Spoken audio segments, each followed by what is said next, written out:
사람은 취향이라는 게 있어요. 자기가 선호하는 게 있습니다. 더 가치 있게 느끼고 더 좋아하고 더 마음 가는 게 따로 있어요. 다 좋아할 수는 없죠. 그런데 이어폰으로 노래 들을 때 왼쪽하고 오른쪽하고 볼륨이 다르면 정말 듣기 싫어지거든요. 자동차를 운전하는데 왼쪽과 오른쪽의 바퀴의 그 공기가 다르다면, 높이가 다르다면 절대 안 되겠죠. 꼭 균형이 맞아야 됩니다. 균형이라는 건 정말 중요한 건데 인간은요 참 불균형한 존재예요. 항상 어느 곳이든 한쪽으로 이렇게 기울어지게 되어 있어요. 그래서 높음과 낮음이 생길 수밖에 없는 것입니다. 내가 선호하는 게 더 높은 가치라고 생각하기 때문에 그래요. 내가 더 가치 있음을, 내가 더 잘났음을 증명하기 위해서 남을 무시하고 남보다 높아지려고 하고 하는 겁니다. 늘 인간은요 불균형을 추구해요. 이게 인간의 죄성입니다. 인간이라는 붓이 지나간 곳은 늘 불균형이라는 그림이 그려질 수밖에 없어요. 인간이 지나간 자리마다 자연의 균형이 깨집니다. 냅둬야 하는데 무분별하게 개발하니까 자연의 균형이 깨져서 지금 코로나도 왔고 시베리아는 따뜻해지고 있고요. 빙하는 녹고 있습니다. 남녀 평등은 오랫동안 이루어지지 않고 있어요. 자기 민족이 우월하다고 생각하기 때문에 인간이 인간을 지배하고요. 식민지가 만들어졌습니다. 인간의 불균형성. 이게 바로 인간이 죄인인 이유입니다. 불균형은 인간 죄성의 본질이에요. 그래서 선악과 먹고 죄가 들어왔죠. 어떤 죄예요? 좋고 나쁨이 뭔지를 아는 죄인 거예요. 그래서 내가 더 선호하는 걸 가지려고 하고 더 선호하는 게 가치 있다고 생각하다 보니까 불균형이 생긴 거예요. 선악과로부터 들어온 죄는 불균형의 죄입니다. 그래서 불균형은 인간 죄성의 본질입니다. 그래서 하나님은 우리에게 낮아지라고 하셨어요. 겸손해지라고 하신 거예요. 그래서 높아지려고 했던 바벨탑 쌓는 사람들을 다 흩으신 거예요. 그래서 하나님이 직접 낮아지셔서 우리에게 오신 거예요. 본을 보이신 거예요. 하나님도 낮아지셨는데 너희도 낮아져야 된다. 하나님이 낮아지셨듯이 겸손해지셨듯이 겸손해져야 됩니다. 그래야 하나님 나라가 완성되는 겁니다. 차별이 없고 불균형이 없는 나라. 늑대와 양이 함께 놀고요. 사자와 어린아이가 같이 뛰노는 나라. 이게 하나님이 꿈꾸신 나라예요. 초대교회에서도 그런 일이 있었습니다. 로마 교회도 그랬던 것 같아요. 이 불균형, 서로 잘났다고 자랑하는 일. 로마인 그리스도인이랑 유대인 그리스도인이랑 서로 잘났다고 서로 우월하다고 우긴 거예요. 로마인 그리스도인은 자기들이 지배계층이고 대도시 살았으니까 우월감을 느끼고 자부심을 가지고 있었겠죠. 유대인들은 할례받고 율법을 받은 하나님께 선택받은 민족이다라는 우월감이 있었을 거예요. 그리고 이게 충돌했던 거예요. 로마 교회에서. 이런 상황 속에서 바울은 로마에 편지를 보냅니다. 그들의 높은 우월감을 조목조목 진리와 팩트로 다 무너뜨려요. 하나님 보시기에 너네 다 똑같다. 너네 다 잘난 거 하나 없고 너네 둘 다 죄인이다 라는 거예요.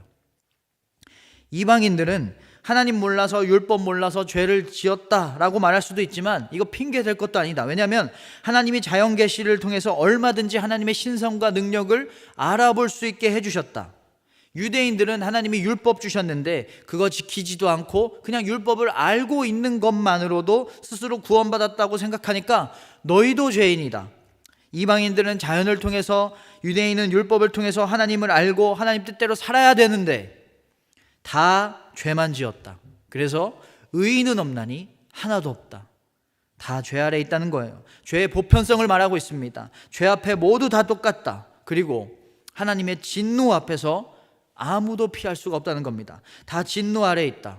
그래서 오늘 말씀 23절. 모든 사람이 죄를 범하였음에 하나님의 영광에 이르지 못하더니. 모든 사람이 다 죄인이라는 겁니다. 그래서 로마의 첫 부분은요, 꼭 재판의 판결문 같아요. 수많은 죄가 고발되고 있고요, 그 죄에 대해 판결이 내려지고 있는 장면이랑 똑같습니다. 판결은 죽음이에요. 영원한 형벌이에요. 절망적이죠? 희망이 없어요. 그런데 어쩔 수 없습니다. 자업자득이에요. 그런데 영화의 한 장면처럼 판결이 내려지고 이 판사의 판사봉이 내려쳐지는 순간에 재판장의 문이 열리고 그 재판을 뒤집어 엎을 수 있는 증거를 가진 한 변호인이 등장합니다.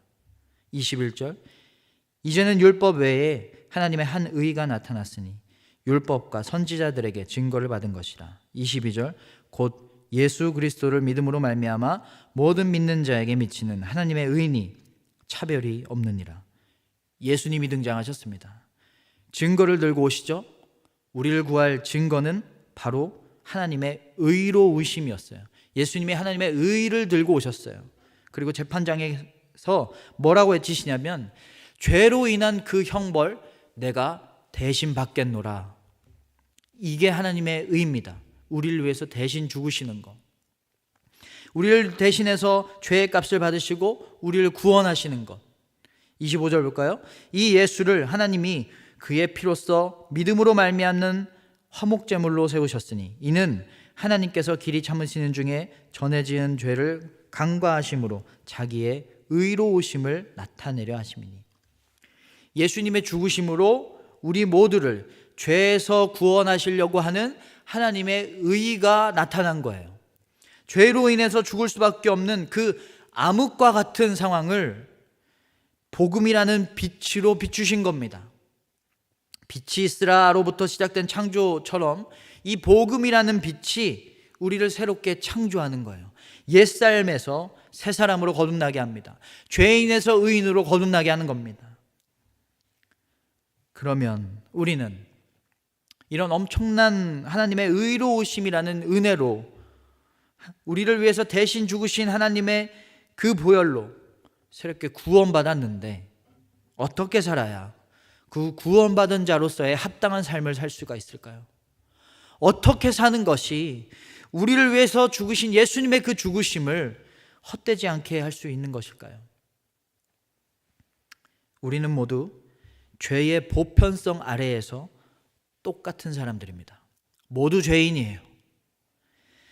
세상은요, 부의 많고 적음으로, 지식의 높고 낮음으로, 힘의 크고 낮음으로 이 우월함과 열등함을 나누지만 하나님 기준에서는 지식이 높고 낮든 부가 많고 적든 힘이 크고 적든 모두 다 똑같은 죄인입니다. 누가 누구의 죄를 정죄할 수도 없고요, 누가 누구를 판단할 수도 없어요. 내 눈에 들보부터 빼야 됩니다. 여러분, 생수에 독 한 방울 들어간 거랑 독 10방울 들어간 거랑 차이가 있나요? 둘 다 못 먹어요. 둘 다 독이에요. 옷에 찌개 국물 한 방울 튄 거랑 10방울 튄 거랑 똑같이 세탁기에 들어가야 돼요. 우리는 모두 죄의 보편성을 가졌어요. 죄라는 기준에서 우리는 다 똑같아요. 누가 누구보다 잘났다 이런 거 없습니다. 하나님 보시기에는 다 똑같아요. 그리고 우리는 하나님의 은혜 아래에서도 평등합니다. 비는 나한테만 내리고 옆 사람은 안 내리는지 않죠. 햇빛은 어느 한 곳만 빼고 내려오지 않아요. 모든 땅을 다 비춰요. 은혜도 더 잘난 사람, 더 착한 사람, 더 오래 믿은 사람 구별해서 주어지지 않습니다. 우리 모두에게 똑같이 차별 없이 내려집니다. 우리는 모두 하나님의 은혜 아래에서 똑같은 사람들이에요. 우리는 죄 앞에서 그리고 은혜 앞에서 똑같은 사람임을 기억하면서 높아지려고 하는 것이 아니라 낮아지고 섬길 수 있는 사람이 되어야 될 줄로 믿습니다. 우리는 너무나 큰 은혜를 받았어요. 예수님의 비유에서 주인에게 큰 빚을 탕감받은 자가 정작 자기에게 빚을 진 사람의 빚은 탕감해 주지 않다가 주인한테 크게 책망받았어요. 은혜를 받았으면 은혜 받은 자로서 겸손해져야 된다라는 것입니다. 우리는 예수님의 대신 죽으심으로 이 엄청난 은혜를 통해서 죄를 탕감받았어요. 너무 큰 은혜죠. 이 은혜 아래 우리는 다 똑같아요. 하나님의 위대하심 아래 우리는 다 작은 자들이에요. 하나님의 기준 아래 우리는 모두 다 죄인입니다. 누가 더 높고 누가 더 우월하다고 할 수가 없습니다. 그러니까 겸손해지는 수밖에 없습니다. 그리고 서로 사랑해야만 합니다. 사랑하고 이해해야 되는 거예요. 높아지려고 한다면, 우월해지려고 한다면 하나님 나라를 이룰 수가 없어요. 하나님 나라를 이루는 걸림돌이 될 수밖에 없는 것입니다. 왜냐하면 위와 아래가 생기니까요. 예수님이 낮아지심으로 은혜 아래에서 모든 사람의 차별 없음을 이루신 것처럼 우리도 예수님처럼 겸손해지고 낮아져야 됩니다. 우리는 잘났다고 구원받은 게 아닙니다. 27절을 볼까요? 그런즉 자랑할 때가 어디냐? 있을 수가 없느니라. 무슨 법으로냐? 행위로냐? 아니라 오직 믿음의 법으로니라. 하나님의 의를 믿었기 때문에 우리는 구원받았습니다. 삶의 형편이 높지 않아도, 배움이 높지 않아도, 건강이 좋지 않아도, 남들보다 열등하다고 해도 믿음으로 구원받을 수 있다는 이 차별 없는 은혜를 우리가 받았습니다. 오늘 하루 하나님의 이 은혜를 기억하면서, 이 은혜를 감사하면서, 이 은혜를 받은 자로서 합당할 수 있도록 하나님 앞에 더욱더 겸손한 삶을 살아내는 여러분 모두가 되시기를 주님의 이름으로 축원합니다.